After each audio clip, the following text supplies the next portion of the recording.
Hold on. We are live. Apologize a little bit, but the 49ers beat the Chicago Bears in a thrilling game. I'm going to let the audio clear really quick so we can be live here. It's a very thrilling, very thrilling 49ers win 42-38. And the 49ers barely hold on to the victory. It was a close one, Jason Aponte, and I'm exhausted. I can't hear anything. I don't know what you said. Audio issues here. Are you hearing me now? Yes. All right, perfect, beautiful. Sorry about that. Exciting game. We got to make sure everything's all loaded up and ready to go here. It was that thrilling of a game, Jason. 42-38 down to the last second. What a win! What a win! That's all you can really say about it. Yeah, what a win. And good to see you, Rod. Fuck the Rams. The San Francisco 49ers are one win away from being the NFC number 1 seed. So kiss my ass and don't come in here acting like you got fake love for the 49ers or anything like that. We don't fuck with you at all. So like, we just letting you know. Rams still sweeping the NFC. Kiss my ass. They're not sweeping shit, but their back room and their kitchen. Look, the 49ers offense is rolling. The 49ers defense is dog shit. Yeah. And there's no two ways about it. And honestly, it's literally gone to a point where I thought the San Francisco 49ers offense was going to have to carry this defense and this team all season, even with Nick Bosa, Fred Warner, and Michael Williams. And what on earth are they going to do? You know, like, look, this defense is so bad, they could make the Eagles offense look good. Yeah. Like, Jalen Hurts went 0 for 7 in the second half of a game that his team won. And this defense is so bad that it might make Jalen Hurts not look like a door dasher for 1 week. Like, look, a win's a win, and we have another game on Sunday, and you're welcome, NFL. You know, you thought you were gonna have to put Ravens Steelers as the last game. No, you don't. You put San Francisco against Seattle last game, and you're welcome. Yeah. But Seattle's defense is far better than the Bears, and I don't know if their offense is, because I watched them today and they just look like whatever. But yeah, a win's a win. A win's a win, and we're gonna find out whether these rivalry jerseys are good or not, based on the outcome. If they win, these rivalry jerseys are fire. If they lose, burn them shits and never use them ever again. Jason, the bad news is the news just came out. Saturday, 5 p.m. Pacific time is the Niners Seahawks game. It is not the Sunday night game. It is the Saturday night game, which that's interesting to say the least. You would think the game that comes down to the number 1 seed, one of the biggest rivalries in football, would be the Sunday night game, but it appears not, as the reports are coming out that Niners Saturday night football. So takes away a little bit for the game 264, whatever it is now with the math, but it's Saturday, Niners Seahawks for the number 1 seeds. But let's focus on this one. And Jason, I think that's the exact correct place to start, because this, I said it after the Colts game, and it really holds true after this one. This offense can win you a Super Bowl.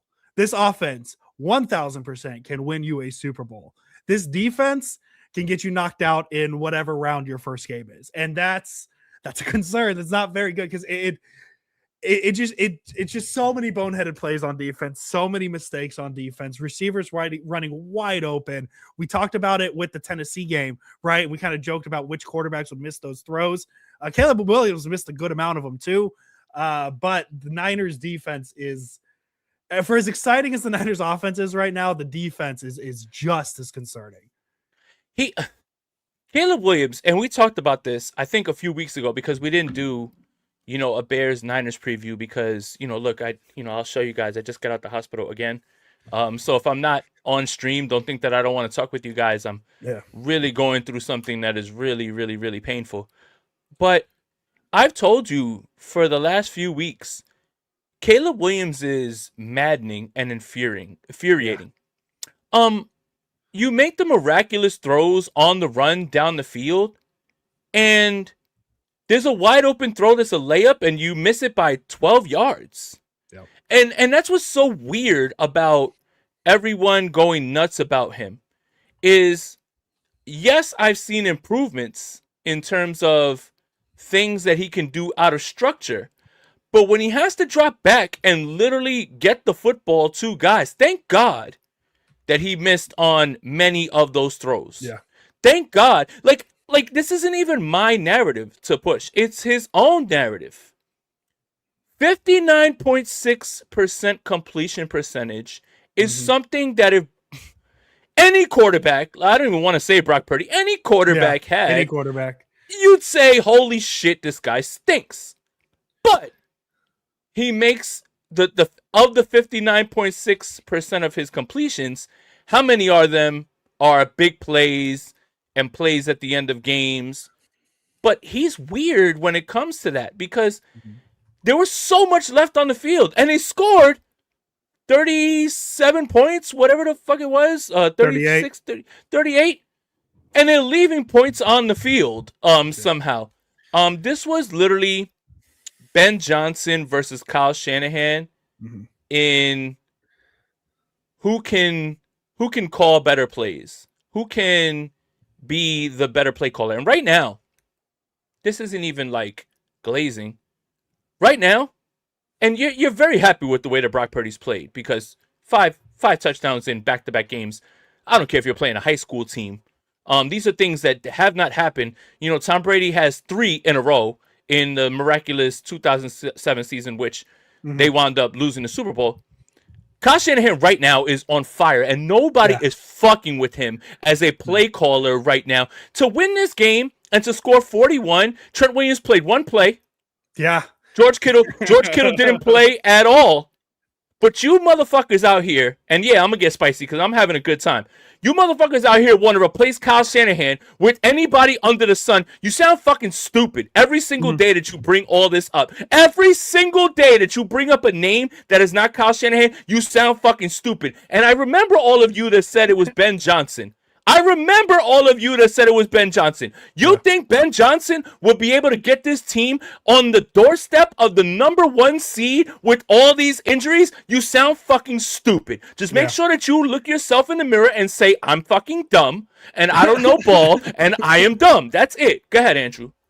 Ravens Steelers Sunday Night Football. So that's gonna be fun. That'll be fun. That'll be fun. But I just the 1 seed has a little more juice to it.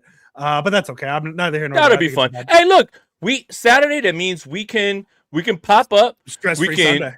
Yeah, and we can have a bunch of fun. You know, talk our talk, drink our alcohol after we make Sam Darnold look like Sam Darnold, and the 49ers have weeks off, and they get to invite Bad Bunny to the Super Bowl. Like you got me fucked up if you think I care whether it's Saturday or Sunday. I don't care if it's on Friday. I don't give a fuck if it's on never Wednesday. The 49ers are gonna beat. Yeah, the 49ers are going to beat the Seahawks. Kiss my ass. What are we talking about? It's going to be a fun week. I don't care. We moving. We moving. Dario Castro, thank you very much. The Dougie can't be stopped, apparently. Look. You're better, Jay. I promised somebody on Twitter that I wasn't going to slander the Dougie until Bully Ball, which is Tuesday. Look, I don't care. 5 touchdowns a game. Do the fucking Charleston. I don't care whatever dance you do. Like at this point, I made a funny little observation and people swore I was crying. Look, do the Charleston, do the fucking Kid and Play. I don't care whatever you do. Yeah, do the fucking Soldier Boy. I really don't care. Keep core touchdowns. I don't care. Yeah. Do the fucking Charleston. You know what the Charleston is? You put your hands on your knees and you just move back and forth. I don't care, bro. Who gives a shit? I love it. Jason, I love animated Jason Aponte. We're fired up. It's a huge win. It's probably the win of the year and the game of the year so far. Obviously, game of the year is next Saturday now. But let's dive into it, Jason. A lot of good, a lot of bad. A lot of the good is going to come on the offensive side. Brock Purdy, 24 for 33, 303, 3 touchdowns, 1 interceptions. And oh, by the way, 2 rushing touchdowns as well. So 5 total touchdowns from Brock Purdy. He's on a heater, man. He is just absolutely on a heater, and all that, you know, I don't think it's been here for a few weeks, but all that concern after the Carolina game, he's settled down. He's put together 3 consecutive really, really good games. And to me, the touchdown to Juszczyk was the heat check moment of this entire thing. But wait, did Collinsworth not give you a good nugget after that one? What was it? I remember what it was. I don't remember exactly what he said, though. I know he said something. Collinsworth saw the play, and he said, if that was Patrick Mahomes, yes, I would have been screaming. And he leaned in, like he even was like, I like memes. He Yeah. leaned into the joke. So you know what, Chris Collinsworth, you're good in my book because that's exactly true. But that was an amazing play. Yeah, no, absolutely. And it's kind of encapsulates what Brock Purdy is and kind of the conversation between him and Mac Jones is the mobility. And again, we mentioned it. He didn't look very mobile in the first couple games back, but that mobility is fully back and it was on display on that touchdown. Just a hell of a game, man. And this is why they paid him all the money to be the franchise quarterback of the San Francisco 49ers. Was games like this in a game where your defense couldn't stop a nosebleed. Niners needed every point they could get. And yeah, it was a little stressful at the top, right? Like good little joke, get the blood pressure going. Which hell of a play by Jalen Johnson to read that play. I think that's more of a Jalen Johnson play than it is a. I think that's more of a Juwan Jennings can't get himself open, but I'm not going to yell about that. The 49ers won and he scored a touchdown. Niners offense. Hard to find any faults with the Niners offense right now. But Brock Purdy leading it 3 times. Like I said 3 touchdowns, 1 interception, the 2 rushing touchdowns. Jason, what you see?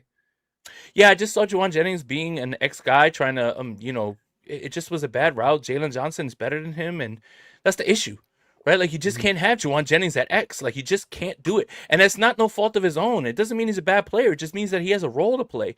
And having him there, that route is bad. When you have a bad route, you have a corner who jumps it. Once he tips it, like, there's a reason that there are 7 interceptions thrown Juwan Jennings' way. That's not a coincidence. I want to make sure that we talk about that because it doesn't matter whether it's Brock or it's Mac. The guy is very good in his role. We've said that. He's not a separator. And he's not someone who's a great route runner. He is someone who takes advantage of a situation. Kyle schemes him open on 3rd and short. Like, he needs to go back to that role. That's where he's most effective. And that's what you would see if he was an X for any other team, and you decided to make him an X and throw the football his way. Jalen Johnson was good. He's better than Juwan Jennings. Ball bounces in the air. 7 interceptions to Juwan Jennings. I don't want to get that lost. I really don't want to get that lost. Yeah, no, and kind of what you're talking about with him getting in space, the touchdown's exactly that for Juwan Jennings, a 38-yard touchdown, which I believe is the game winner. Yes, it is. That's the game winner. It was the last score. So like that's the type of things you want to see. The contested catches with Jennings are a little iffy here and there, but that was one of them. But what else did you see from Purdy? I thought it was probably his best game of the season. And we keep kind of stacking those up. Yeah, no, and he's been incredible, man. I think that there is a world where I want to make a statement that I think he's playing better these last 5 weeks than he ever did in 2023. And I want to make sure that I contextualize that the right way. Because in 2023, the 49ers had a great defense. In 2023, every single person was healthy. In 2025, you are getting paid a salary to now lift this offense. You are getting paid a salary now that you have to cover up the deficiencies on defense. You have to cover up the fact that George Kittle's not there and Juwan Jennings is not an X, and you have to cover all those things up. Even Christian McCaffrey at the end of that game was laboring. You have to cover up all of those things because of what we pay you and what we believe you to be. I do believe that Brock Purdy right now is playing the best stretch of football in his career, in his life. And it has come at the perfect time because the 49ers defense can't stop a nosebleed. Their offense has clear deficiencies. And right now, Brock has 10 touchdowns the last 2 weeks. Again, if I loaded up Madden, which I've gotten close to doing because I've been on bed rest for a little while, and it's about like $28 or something like that. If I loaded up Madden and I put it on rookie, I don't know if I'd be able to put 10 together for 2 straight games. So I think we have a donation too. So you want to make sure we get Corbin, thank you. Holy moly, that game was insane. On to Seattle, and then follows up with Purdy, an elite weapon in the red zone. Yeah, and look, and now the legs are RPO, zone read, right? I think there was a stat that came across in this game that the only other player to have 3 touchdowns and 2 rushing touchdowns in the same game was some guy in 2012 named Colin Kaepernick. Yep. I know that's good. That's a red button hit. I know that is going to make some people foam at the mouth. Yeah. But that's important because what did that team go on to do? They were minutes away from the Super Bowl. They were 4 plays away from that Super Bowl. So I want to make sure that we give Brock his flowers, but also Yeah. Stop playing with Cap. Stop playing with Kaepernick. Cap was very good. I believe that game was the Green Bay game, the legendary Green Bay game. Yeah. But man, Brock Purdy looking good. Unfortunately for Brock Purdy, he did lose something today. He no longer has the longest run of the 49ers season. Christian McCaffrey did that 41 yards on that one carry. But Jason, I think we're getting Christian McCaffrey back. I mean, Chris Collinsworth talked about it at the start of the game, career low in yards per attempt right now. That probably changes with this game today. Last week, he destroys the Colts on the ground. It was kind of the game you've been waiting for. And now it's back-to-back games, 23 carries, 140 yards with the touchdown, the 41-yard run. We were talking, last time we talked, Jason, was kind of the concern of, is this just who Christian McCaffrey is? It's kind of 3 to 5 yards per attempt guy, just kind of keep the ball moving. But those last two games have kind of made those thoughts go away. He's breaking big runs here and there, left and right. I'm getting excited. I'm finally getting excited about Christian McCaffrey again because he's the reason I've had issues calling him the MVP or the offensive player of the year this season is because of the lack of efficiency in the run game. Everything's been great in the pass game. He's getting the yardage because of the attempts he's getting. But these last two games, it feels like the yards per attempt is where they need to be for Christian McCaffrey to be considered one of the top running backs or the offensive player of the year in that category.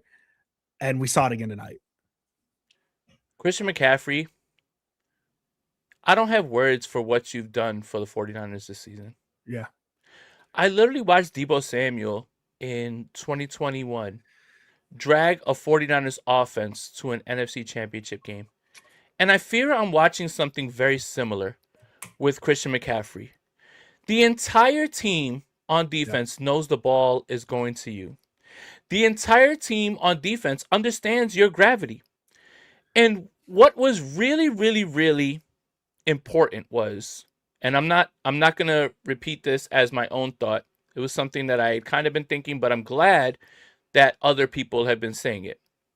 Mina Kimes does a podcast with Benjamin Solak, and she talks about how when Christian McCaffrey is on the field, it opens up the middle of the field for digs, which Kyle Shanahan loves to throw, and everything over the middle of the field because linebackers have to come down. Benjamin Solak talks about in 2023, yeah, you saw a little bit of it. Now he's running vertical straight off of the line of scrimmage, and an option route on a linebacker is, I'm reading you, and Brock's back there. If he gets a second, if you go left, the ball's yours because you beat him. If you go right, the ball's right because you beat him. And then Chris Collinsworth double downs on that today, talking about how the ball is moving in a different direction because of the gravity. Just him being on the field. Just him being on the field. So when you ask why I need more Brian Robinson, why don't we see Jordan James? What's up with... That's why. That's why. Brian Robinson is not drawing that attention. Isaac Guerrero and Jordan James, when they're on the field, they're runners. Everyone knows what's going on. This offense right now is Christian McCaffrey's. And everything that he does, stepping on the field, being on the field, moving down the field, is because of him. And I don't give a fuck about yards per carry. I don't give a fuck about none of that. What I care about is gravity. And his offense now, with Brock Purdy and all these guys all together, has efficiently come together. And Christian McCaffrey, not only have you won me a fantasy championship in a dynasty league, you and Derrick Henry single-handedly. I appreciate you, Derrick Henry. Hell of a game by Derrick Henry, by the way. But you are absolutely the engine of this offense, and we cannot lose you. We saw you go off the field for a little bit and touch your back. You can have my back, even though it's fucking broken. You can have my legs, even though they're fucking broken. I really don't care. This is for you, buddy, because you've laid it all on the line. And every single person that has said that Christian McCaffrey's washed, lost a step, you are sick in the head and you feel really fucking dumb today on December 26th. Really dumb. We'll transition here to the receivers now. Can we all agree having KB back is great? Yeah, and Chris Collinsworth made a point of like the vibe of the team improved when a guy like Kendrick Bourne comes back. Kendrick Bourne has one reception for 25 yards. Ricky Pearsall, 5 receptions, 85, leads the team with those yards, but doesn't have a touchdown. Can you tell the story of the 2025 49ers without Jake Tongas? Can you tell the story of the look? Can you tell the story of the San Francisco 49ers without Mac Jones, Yeah, Kendrick Bourne, Jake Tonges, Demarcus Robinson? Demarcus Robinson. Where Tatum Bethune? Where like this is all right. This season, this Yeah, 2025 season, and 2023 was fucking electric, but it felt easy. yeah. Andrew, right? Like it felt easy. Until a certain game. Yeah, no, I mean that's fine. I mean Yeah, we got through every week, even a 3-game win streak, and we were like, this team is fucking fine. yeah, Everything's gonna be fine. All they did was win. The 2024 season was tough. We had to come in front of this camera every single time that they lost and everything. yeah, This season, this yeah. 2025 season, this is the most fun, intriguing, Yeah. unbelievable season Mhm. that we've had to cover. And I am so fucking proud of this team. I am so Yeah. proud of this team. You know what? All this has done is make me laugh at every other poverty franchise that doesn't have 11 wins or 12 wins Yeah. moving into because oh, our quarterback got hurt. Oh no, our defensive lineman who's really good got hurt. Oh no, our wide receiver got hurt. Oh no, our play fuck off. I don't want to hear any Yeah. of that from anyone. Either pull yourself up by your bootstraps and win games or go to NFL draft purgatory. I have had a blast watching the San Francisco 49ers team, and I wish we could have talked after the Colts game. My back was just too fucked up and I went to sleep. But oh my God, this team is incredible, man. I love this team, and this team is one of my favorite. I don't give a fuck what the outcome is. Nobody's going to tell me that a Super Bowl means that this season was a failure. I am so happy right now with this team, and I am having a blast covering them. Yeah, no, it's because of players like Jake Tonges going 7. If you would have told me, Jason, before the game today that Jake Tonges was going to lead the team in targets, like I would have laughed. And he is the most targeted Niners receiver today. 7 receptions, 60 yards, and the touchdown. I'd mentioned Juwan Jennings already, 2 for 42, and the big play, the big touchdown. Kyle Juszczyk, he had a receiving touchdown on that wide open Brock Purdy backyard, yard touchdown. That was a fun play, and obviously shows just how good Brock Purdy can be. Kendrick Bourne, 1 reception, 25 yards. Demarcus Robinson, 2 receptions, 30 yards, and the long of 25. It's just in a year where, and just looking at this position alone, just alone, let's talk about just the pass catchers, because you could say this about every position. In a year where Kittle's missed a good chunk of games, in a year where, Brandon Ayuk has semi gone off the deep end and he's been MIA. It's who's going to be the receiver on this team. And there really isn't a number one receiver not named Christian McCaffrey. Again, we're just talking about the position group. There's not really a number one receiver on this team right now. It's just it's a strength in number situation. It's one day it's Pearsall, today it's Tonges, a couple weeks ago it's Jennings, Demarcus Robinson, Kendrick Bourne had back-to-back 140 yards games earlier this season. And this is the Niners offense is as good as it's been in the history of this podcast, Jason. Like we've been doing this 6 years. We got to do Kittle, Ayuk, Samuel, all on the same teams, and Juwan Jennings up and coming. And it's a receiving group led by Ricky Pearsall, who's missed a good amount of games. Juwan Jennings, who had weird drama in the middle of the season and at the start of the season. It's some dude named Jake Tonges who entered the season with 0 receptions in his career. And we're talking about him making another impact game, because you go back to week 1, you remember what he did, the game-winning score. Niners don't win that game. We're not talking about playing for the number 1 seed next week. Jake Tonges today, no George Kittle. George Kittle's been on an absolute heater the past few weeks. And Jake Tonges steps up 70 receptions being said, 7 receptions for 60 yards and a touchdown. I think that just kind of adds to your point of this is the most fun Niners team we have gotten to cover, because it's been so unexpected. And you make the point of all these teams have these injuries.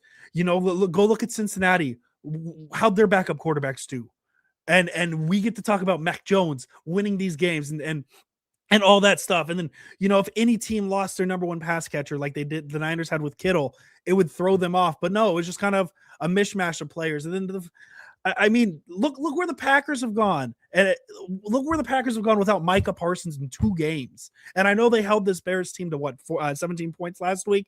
So that, to their credit, yeah. But their defense, Division games are weird. Division games are weird. The Packers defense without Micah Parsons has kind of fallen off a cliff. And the Niners have been without Nick Bosa since week 2, 3, 4, whatever it may have been. So like all these injuries could have derailed the season at any point. But there are 4 teams in the NFL with at least 12 wins right now. The San Francisco 49ers are one of them. And to me, this is more of a point with the team. To me, this game should stamp Kyle Shanahan firmly in Coach of the Year conversations. I saw a graphic where he wasn't even in the top 4 of betting odds. He's not going to win it, Andrew. He's not going to win it. He's not. And I've conceded that. But the fact that there's not a larger market for it, I guess would be the best word, of Kyle Shanahan, because he did it. Has Purdy even played more games than Mac Jones yet? That today was his 8th start. How many did Mac get us through? 8, correct? 5. However many. So yeah, 16 games. Yeah, it would be. I'm looking at now. Brock Purdy just made his 8th start tonight. They have split the starts 50-50. And the Bengals season, I'm picking on the Bengals because that's the only quarterback I can think who got hurt when Purdy did. The Bengals season fell apart when they needed to rely on Jake Browning and Joe Flacco. And yet the Niners are here. The Niners are here despite all of it. Do you want to laugh because you brought up Green Bay? Yes. Okay, Green Bay is 9-6-1. Yes. And they've clinched the 7th seed. They can't move any higher. Yes. The Minnesota Vikings have a chance to beat them in Week 18 and be 9-8 and miss the playoffs. And the one thing that saved them was that fucking deplorable tie against the Dallas Cowboys. Now, Green Bay will probably be playing all their guys in Week 18. But Minnesota's won 4 in a row, and they got to feel good about how they've done it. There's your Vikings talk. The Minnesota Vikings and the New Orleans Saints have been the most fun to cover in these last few weeks. You got those 2 teams at a good time. Yeah, Tyler Shuck, I have a vote for Offensive Rookie of the Year. You are him. It's you. It's not Cam Ward. It's not Emeka. I can't catch a Buka. It's not Teteroa McMillan. It is Tyler Shuck as the Offensive Rookie of the Year. Shout out to my Saints. But the Vikings could be, if they would have won this game against the Green Bay Packers in Week 18, they would be the team that makes the playoffs. And it's funny enough that the Green Bay Packers tied with the Dallas Cowboys. This has been my point, Andrew Pasquini, and this is how I'm going to bring it all together. Who are you afraid of in the NFC? Who? Yeah. Seattle, Chicago, Los Angeles, the Packers, the whoever wins the NFC South, that dog shit division. Like, this is what I'm talking about. And if the 49ers finish the job and they get a week off and all the games go through Santa Clara, I feel really fucking good about our chances. And that's all that matters. And somehow, through it all the injuries, they have a chance to do that, which is why Kyle Shanahan is the Coach of the Year. But they will give it to Mike Vrabel because Josh Allen threw a horrendous 2-point conversion pass. Which I want to make sure I acknowledge because, when Purdy throws a bad pass, you say Josh Allen threw a fucking dog shit pass. Horrible. Dare I say he looked like Caleb Williams? Are you happy? Are you happy? Every single quarterback has dog shit games. Every quarterback has dog shit throws. There's your Josh Allen dog shit throw that cost him a game. Yeah. Now, are you replacing Josh Allen? No. But I want to make sure that we line this up. Caleb Williams has some dog shit throws in this game. If I call out a dog shit throw from Purdy, please believe I'm going to call that shit out on the greatest quarterbacks of all time, Drew Brees, Brett Favre, whoever. So don't play me like that. I just want to make sure we get that clear. Let's shift to the defense, Jason. Let's what about it? What about it? But Keon White's really good. Let's just start there. Keon White's really good. I'll start with a positive. When they needed it, field goal forced, and the clock ran out, and the Bears were not in the end zone. There's your positive, because this game came down to the first team to blink and not score a touchdown. and the Bears were the first team to blink. The Niners held them to a field goal with 6 minutes left in the game, however much time, 5 minutes left in the game. Niners go down and score a touchdown. And you know what? I was concerned that the Niners might have scored too fast, 2:15 left in the game. Turned out they scored at exactly the perfect time because the Bears just ran out of time and the Niners defense held just enough. That's where the positive conversation ends, Jason. The Niners defense allows 38 points after allowing 27 points to 44-year-old Phillip Rivers, after allowing 28 points to the 24 points to the Tennessee Titans. It's not been a very good run. And as I said at the top, Jason, this defense makes you feel like they can win a Super Bowl. This defense makes you feel like they could lose in the first round. There's no in between. But hey, Niners are 2-0 in their last two, and they've outscored what the defense has allowed, and that's really all that matters right now. But not a lot of good things to talk about on this defense. Other than let's give Keon White some flowers. I do like that. I think Keon White's really good. This defense is dog shit. Yeah. And I don't blame Robert Saleh. I don't blame Robert Saleh. What is he supposed to do? They don't tackle. They have brain farts. Everyone wants to blame Jair Brown for that first long touchdown. Malik Mustafa, what the fuck is going on in your brain that you dip down on the crosser when you're supposed to be the top guy, and then you make Tig run after that, and then everyone goes, oh, there's another Tig touchdown. I want you to please start to understand what responsibilities are. I want you to start to please understand that both of these safeties have issues covering deep. I want you to please understand that this defense continuously has brain fart after brain fart on absolute coverages. I don't understand it. No one knows what they're doing, where they're supposed to go. Mm-hmm. And I want to explain something else. When the 49ers are in nickel, teams run at them. When they see Luke Gifford on the field in base, they throw at him. Mm-hmm. So I don't know what you want to do here. I don't know what the answer is. Yeah. When Luke Gifford's on the field, the Bears came out in heavy personnel, showing run, and they ran the wheel route with Colston Loveland, and you want Luke Gifford to cover him. That's not, like, I'm not going to blame the guy who doesn't have the talent to do that. I applaud the offense for taking advantage of it, and this is exactly what the Rams did out of 13 personnel. Was they dictated to you, they bring you base, and now they can pick on your linebackers.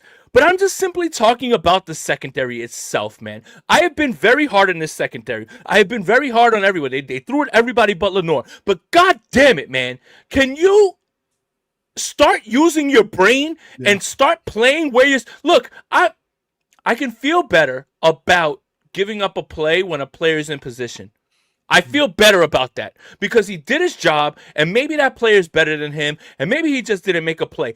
This secondary leads the league in fucking brain farts. I don't understand it. And then it leads the league in Twitter blaming. Oh shit, there goes Jair Brown. No, Malik Mustafa, you shit for brains. Stop running down and get back to your spot. Why do you want Jair Brown covering all the way across all the way? I want this defense to at least, look, if you're going to give up points, I understand. You're missing Nick Bosa, you're missing Fred Warner, you're missing Michael Williams. I understand. But just be in the right spot. Yeah. Please, at least show me something on tape that I could say, this guy was in the right spot, had his hand up, better play, better offense. These guys are running around on defense and not knowing what they're supposed to do in the secondary, and guys are running wide open. It doesn't matter whether it's Caleb Williams. It doesn't matter whether it's that DoorDash or Jalen Hurts. They're going to hit those throws if they're wide open. So please just stop. Please, I'm asking you for the simplest thing. I'm not asking you to turn into a top 5 secondary. I am asking you to do your job and be in place and understand what you're supposed to do. That's all I'm asking.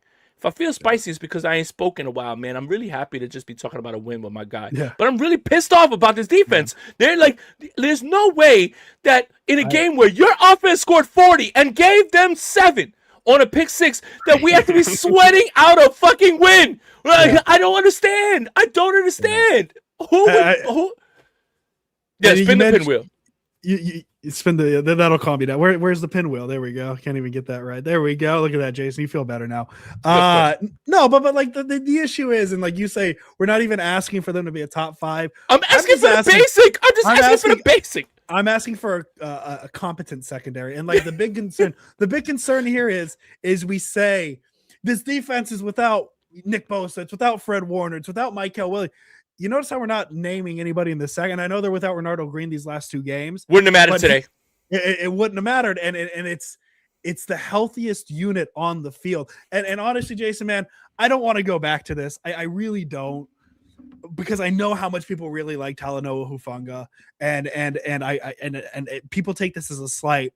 But boy, oh boy, it was really nice having Jimmy Ward and Jaquiski Tartt back there, because this stuff would not happen. Yes. Oh, they didn't get enough interceptions. Yeah, they also didn't allow 40-yard receptions on a third of the drives, and it's why the secondary unit it's why the Tartt Ward secondary unit works so well for such a long time. It's because they didn't allow big plays, and now we're sitting here looking, and it's just like every time they show the Walmart 4K Skycam that NBC brags about, every time they show that, you can just kind of sit there and be like, that guy's wide open, that guy's wide open, and a lot of time, yes, you could say the pass rush doesn't get enough pressure, yada yada yada, but it's off the ball, like it's off the snap how often these guys get open, and it's just the secondary is not good enough. And like it's just so funny because we're talking about this defense so negatively, and it's 9-12-4 playing for the 1 seed next week. It's crazy how they keep winning these games, but it's just there's so many open receivers, and again, it's a situation of like you're going to get in the playoffs, and at some point it's good because yes, like maybe Jalen Hurts missed those passes, but I just don't see the Eagles defense allowing 42 points. I don't see the Seahawks defense allowing 42 points. You got to score every drive basically against Seattle as much. So field goals, whatever. This is why the defense is so. Yes, it's very, very fun for it to be this Niners offense doing all this stuff. I get it, but at some point the offense isn't going to put up 42 points a game. 48. The Niners have scored 100. No, I'm not going to math 90 points in their last 2 games. That's not going to continue. That's not going to continue at some point here. So that's why these defensive stresses are very important. It really sucks that the big concern is the secondary, and that is technically your healthiest group on the defense right now. I don't like allowing 330 yards to Caleb Williams when could you imagine how bad that game would have been if he connected on 65% of his passes? Could you imagine how bad it was if he connected on just Loveland had a drop, he had Burden wide open, and he threw that shit into the stands? Like, hey man, if Caleb Williams ever learns how to throw from the pocket, this league is cooked. Hey, I just want to say this podcast collectively was big on Luther Burden in the draft process. This podcast was very big on him. And boy, he had a game today. He is such a Shanahan receiver. I can't believe that he didn't move heaven and earth to go get him. Yeah, man, he is so. I was not Niners talk here. I was having so much fun watching Luther Burden run routes. Yeah, and I want to go back to Jimmy Ward and Tartt. You wanted interceptions. Mm-hmm. You wanted big plays. You wanted ball hawks. But I've always contended that the biggest play is the play that is wiped out when a quarterback looks down the field and there's no one to throw to because the safeties have it covered and Jimmy Ward is down in the box and Tartt's over the top and he has to go somewhere else and that gives enough time for the pass rush. You wanted interceptions. You wanted ball hawks. I prefer safety over that. And that's why what you're seeing. You never saw this with Ward and Tartt. And whatever, man. Fucking blow the Tartt interception up or whatever against the Rams. The 49ers are not in that NFC Championship game without Jimmy Ward and Jaquiski Tartt. Let me break it down for you. Mm-hmm. Jaquiski Tartt runs down Aaron Jones in that game against the Packers and saves the touchdown. When they go for the field goal, Jimmy Ward goes and blocks it. The 49ers win. How? By 3 points. Yep. But you wanted interceptions. You wanted turnovers. You want big plays. Safety is the most important part. Jimmy Ward and Tartt have been the best safety duo the 49ers have had under Kyle Shanahan. And Talanoa Hufanga won an All-Pro for fuck's sake. But this was the best. secondary, the back end. And that's all you need is safety. If a guy is running on a post, you want to know that that is covered. You want to know that guys are right in their spot. But we don't have that right now because Malik Mustafa wants to run up and get bit. And then you're asking Jair Brown, who isn't fast, to cover from the other hash mark and get all the way down. I don't want to hear that. Pass rush is fine. But there were times where the safety and the safety play caused issues with the pass rush, and they were allowed to get there. One hand washes the other. Both hands wash the face. Secondary helps pass rush. Pass rush helps safety. Right now, this secondary is begging to be picked on. And like I said, even that DoorDasher Jalen Hurts might make this defense look bad. And that is a scary, scary thought. He went 0 for 7 in the second half, and somehow his team won. He's not a good quarterback. Their team is in the playoffs, but this secondary playing against him would be problems. And I don't like that idea at all. Speaking of the interceptions with Tard and Ward, Jason, just something to watch for Week 18. Just so a Niners record is at risk of falling. The 2018 49ers broke the NFL record for fewest. Read it. He's not wrong. He's not wrong. He's not wrong. So I was in the hospital today in the emergency room, and I had my laptop open, and the nurse comes in. She's giving me my pain medication and everything, and she's like, "Oh, who's your favorite team?" I was like, "Oh, I'm a 49ers fan." And she's like, "Oh, I like the Eagles." And I was like, "Just hurry up and give me my medication and just get out of here." Now, I didn't mean it, but we were just talking. It's so funny that Mark said that because I do feel like the poor nurses that have had to deal with me because they asked like what I do for a living and why I have my laptop and they're my back is hurt, so they're interested to figure out how my back got hurt because they're like, "Oh, do you lift?" I'm like, I carry 49ers content on YouTube and Twitter. That's all I carry. Like, that's it. Like, it's like my back shouldn't be hurting that bad. But that's mad fucking funny, Mark. Yeah, that's absolutely true, 100%. Look, I can show you the bandages and everything from all the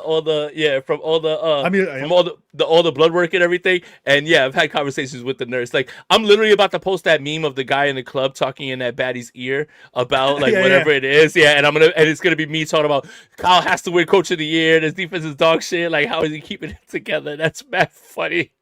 Thank you for the comment, Mark. No, that's good. That's good. I lightened it up, so we don't have to keep talking about the secondary. Just something to note for Week 18. A 49ers record is at risk of falling.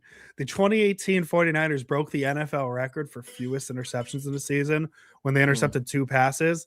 The New York Jets are through 16 games. They have 0 interceptions on the season. So unless the New York Jets intercept Quinn Ewers, I believe they play the Dolphins. No, they play the Bills. Unless they intercept Josh Allen or whoever the backup is, the Jets are going to break the Niners record for fewest interceptions. The Jets have 0 interceptions this year, Jason. Yes, they do. And who's their defensive coordinator? Oh, is it? Oh, it was Wilkes, right? They got rid of Wilkes. It is. Yeah, they got rid of Wilkes. They got rid of Wilkes. Yeah, and interesting, Jason. You know what? We picked on the defense enough. I think that's going to be a conversation that we're going to have plenty of times in the next week and a half, whenever the Niners playoff game is. Obviously, that depends. The 49ers can be anywhere from, I'm assuming, playing. I haven't looked at the tiebreakers, but I'm guessing they can be anywhere from the 5 to the 1 seed, depending on how the game goes. So they could be either playing in Carolina next in the wild card weekend or have a bye week in the wild card weekend. But we'll talk about those situations later. Jason, you want to get the 3 stars? Sure. Let's. Or do you want to talk? Do you want to talk about Thomas Morstead's performance because we saw him for the first time in a month?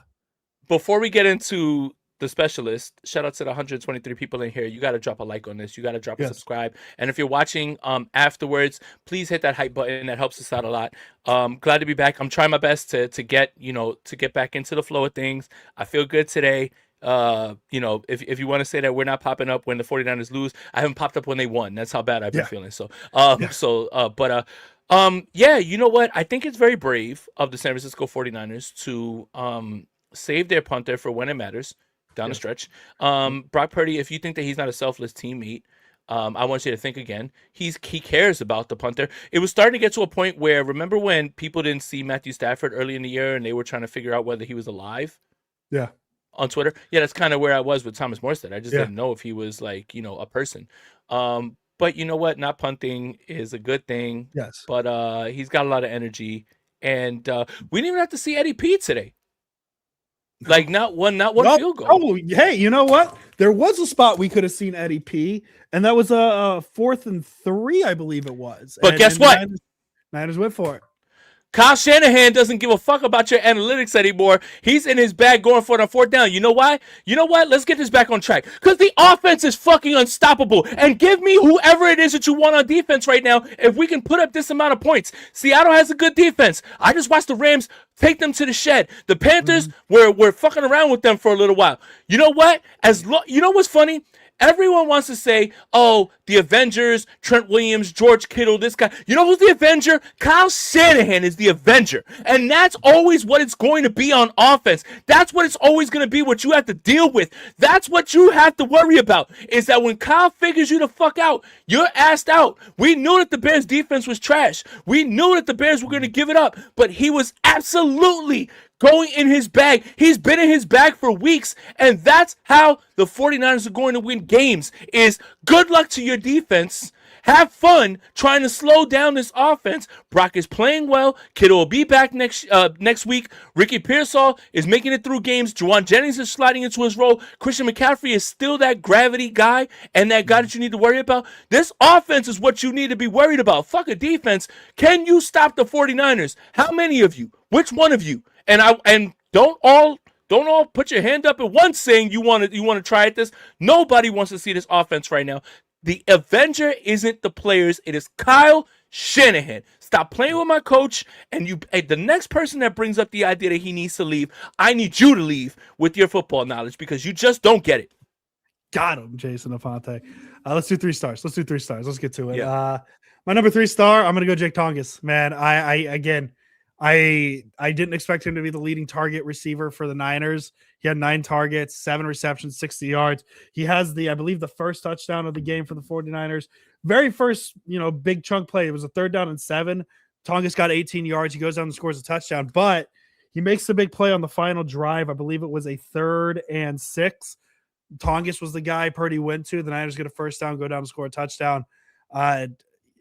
He embarrassing, honestly. But if there's a fault for Kyle Shanahan this season, he hasn't played his best offensive player in Jake Tongas nearly enough. Jason Aponte. Jake Tongas is cooking, and when the Niners have needed him, whether it was week 1 in Seattle or week 17 against Chicago, Jake Tongas has responded, and so that's why he gets my number 3 star. Yeah, and you know what's funny is people want to say like, oh, I want to see 2 tight ends. You see 2 tight ends all the time. You just see Farrell and Kittle when they want to run the football. Tonjas is the Kittle replacement. And that's what Ross Dwelly was, right? So the idea of like 2 tight ends, I don't want to like dash anybody's hopes, but you see a lot of tight ends on the field. It just depends on what the situation is. But Tonjas has been great. I'm gonna pivot, and I want to give a little love to the defense. Keon White. Okay. They said the 49ers didn't make a deal at the deadline. They just made it a week early. He's been very good from the inside. Like, if you're watching the games and you're watching the All-22, you're seeing a guy who consistently wins from the inside. Obviously the Bryce Huff thing it's fallen off of a cliff a little bit because he's not a every down guy, but he's forced into that role because of who is on defense right now. But I want to give Keon White his flowers, man. I really do. And I feel like he's been flying under the radar. And he's been flying under the radar because the 49ers give up 30-something fucking points again. And the pass rush has been non-existent. But Keon White is good, man. And I will give him his props, man. I really, really have liked his game. And he's under control for the team next year. So next year, Michael Williams, Nick Bosa, Keon White, Bryce Huff. You're starting to see the vision. Max Crosby, fucking Joey Bosa's gonna sign, yeah. No, but you're starting to see the vision for next year as well too, which has got me a little excited and smiling. But Keon White's gonna be a part of that rotation, and that makes things feel a lot better. No matter how happy you are about the 49ers right now, you are very excited about what it's going to look like next season with this team, and hopefully everybody as healthy as possible. I like that pick. So I have a feeling our next 2 stars are going to be the same players. Probably. I'm going to go Christian McCaffrey as my number 2 Christian McCaffrey, star. number 2. You go for 23 it. carries, 140 yards, 1 touchdown, long of 41 yards. And again, as I mentioned at the top of the show, he kind of went from that just kind of getting 3, 4, 5, 6 yards of carry here and there, not too much. But these last 2 weeks, he's been ripping the big ones. I remember a 19-yard carry he had, and really, it's been without the help of the receiving game. 4 receptions for 41 yards, which is a good game for a running back, but not what we've been seeing from him. His risk of missing that 1,000 mark that he was on track for most of the season because the passing game hasn't been as big, but he's making it up in the run game. And again, as you mentioned, as Chris Collinsworth mentioned, it's the gravity of Christian McCaffrey.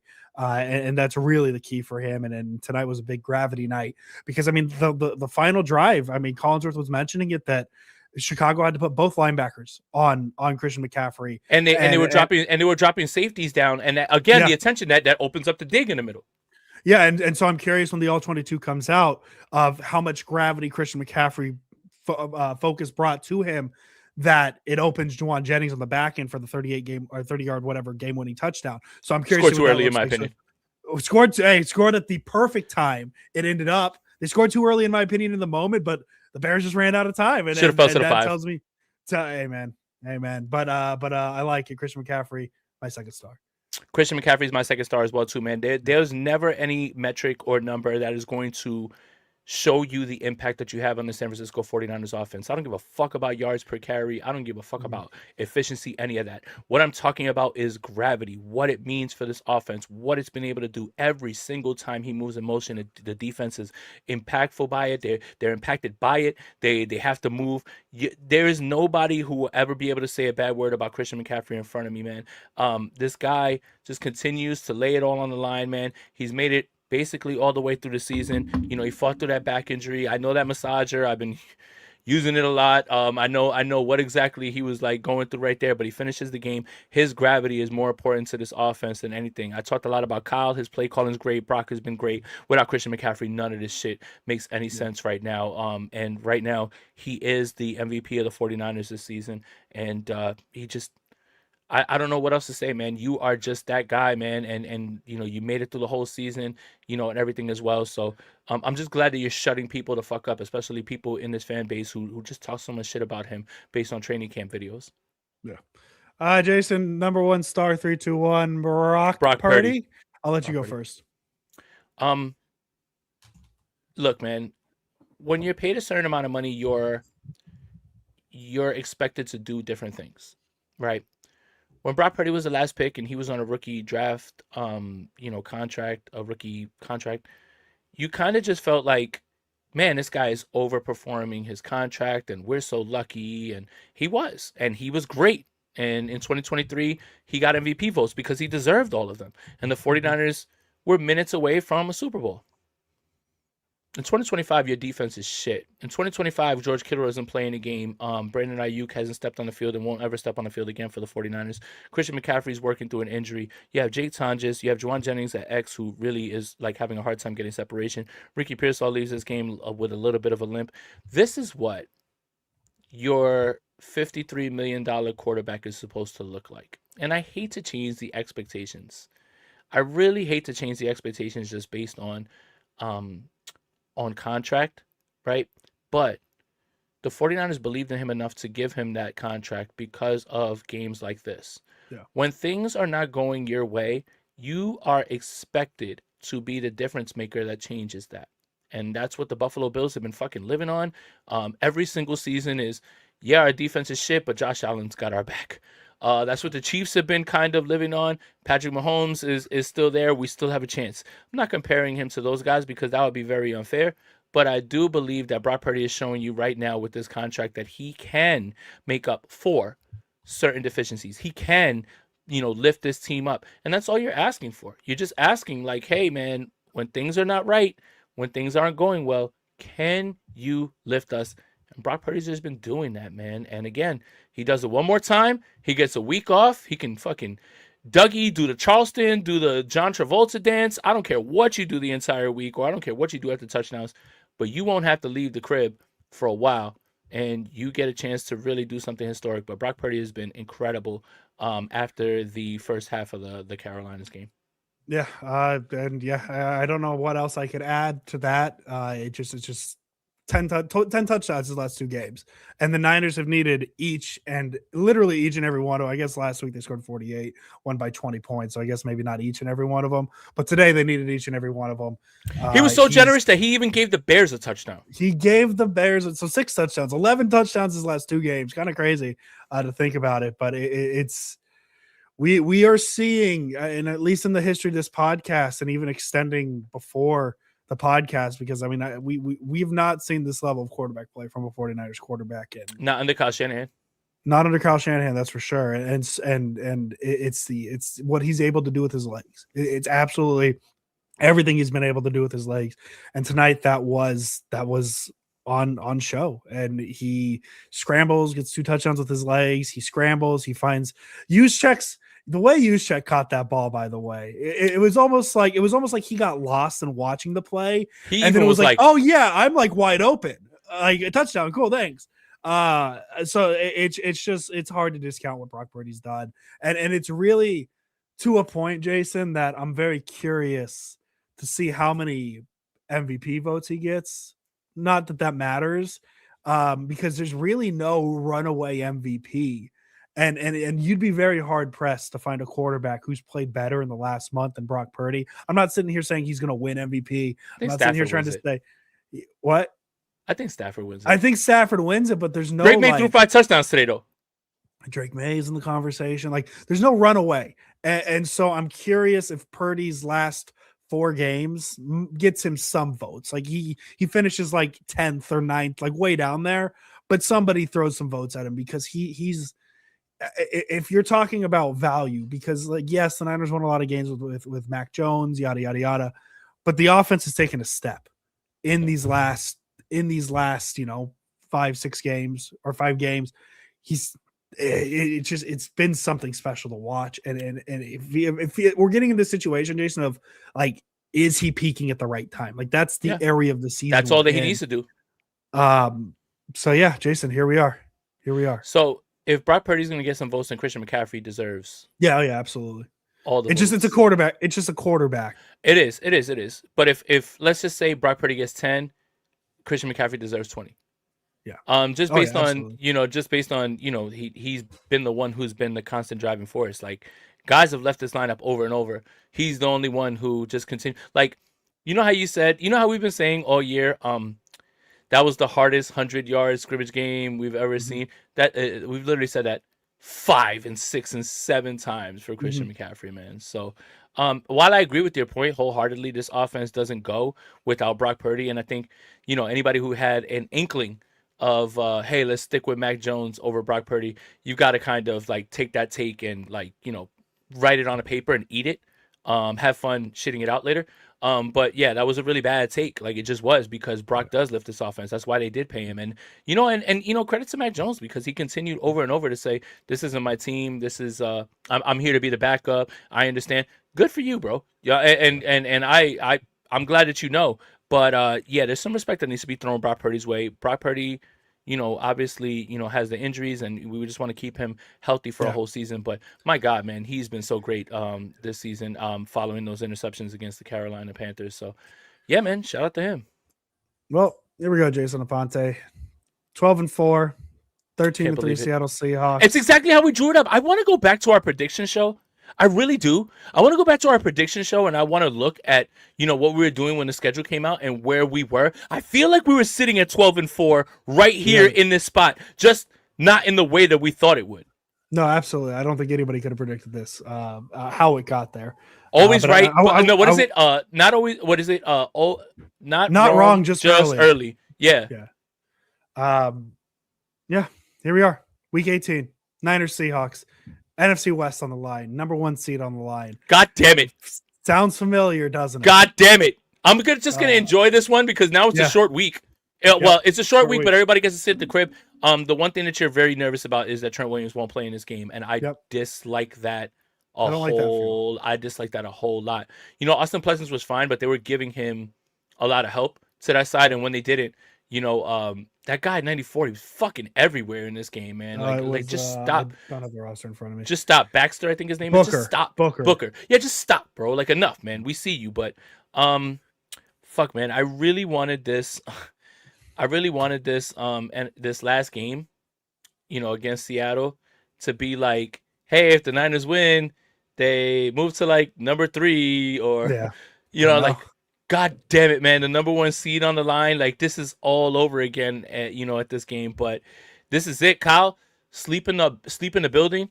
You don't have anything to do else until Saturday. Sleep in the building. Make sure you watch all the Seattle tape. Make sure you figure out that Mike McDonald defense. You got to hope that maybe Nick Emenwari doesn't play in this game because he's been so good for them. But I'll be very disappointed with a loss to these guys, and it'll just reiterate my hate for those rivalry jerseys. So, if those rivalry jerseys win, then I love them and I'll buy one.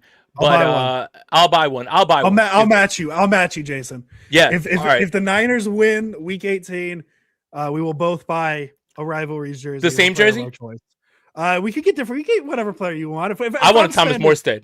If I'm spending $150 on a jersey, I'm not. I am picking what player it is. Bet. Well, I'm gonna get the ugly ass one with the 49 that says faithful on the back. Spoiler alert: Andrew Pasquini and I will be picking the 49ers to beat Seattle. Yes.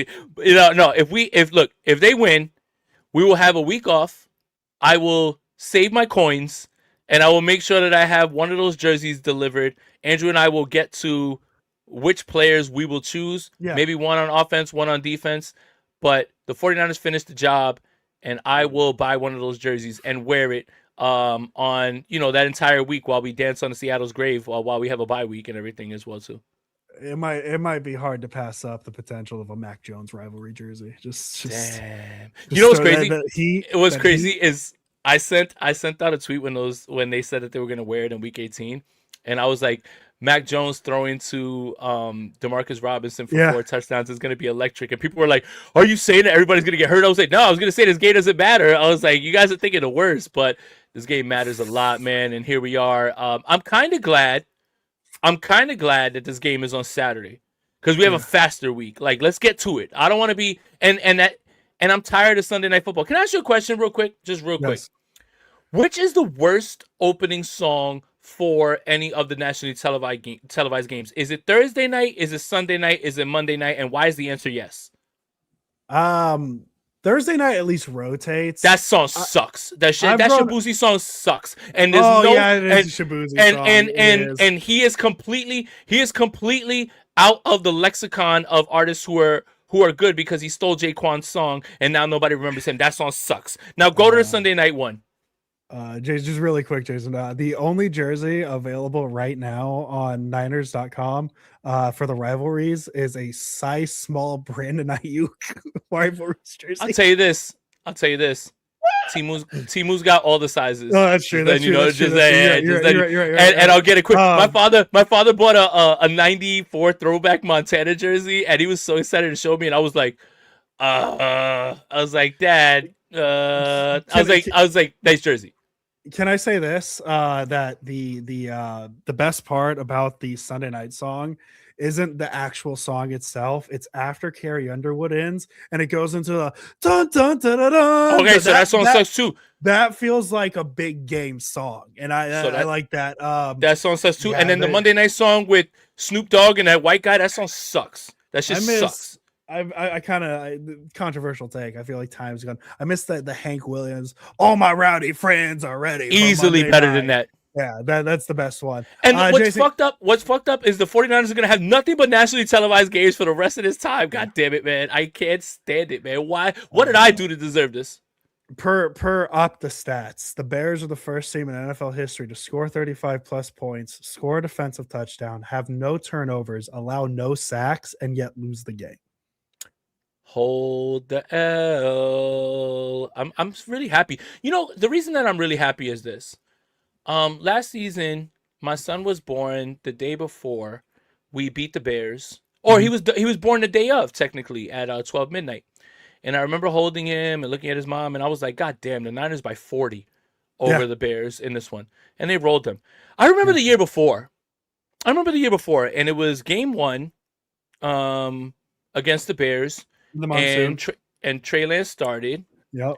And we had a bunch of Bears fans in our comments. And we had a bunch of Bear fans who made videos about me after that game was lost. Where the fuck y'all at now? Yeah. Y'all are quiet as a mouse. I ain't seen a Bears fan since. Y'all some whole ass people. Cause y'all can only pop that shit when that shit is good for y'all. Right? Y'all tuck and tail, y'all run. Y'all were talking about, you know what I'm gonna do? You know what I'm gonna do? And I'm gonna cut this clip and I'm gonna make sure I send it to YouTube. Freddie Gibbs, I love your music. I'm going to play the rest of your music the rest of the night. You know why? Bear the fuck down. That's why. Yeah. Bear the fuck down. Because I saw you, and I know you're excited they're about to move that bum-ass franchise to Gary, Indiana. But y'all can't fuck with the 49ers and stop talking about them. All right? Bum-ass Bears. Bear down. You could do that shit to the bum-ass Packers. You could do that shit to the bum-ass Lions. You can't do that shit to us. All right? So, Freddie Gibbs, I love your music. I'm about to play Alfredo 2 over and over. But bear the fuck down. Because your team is garbage.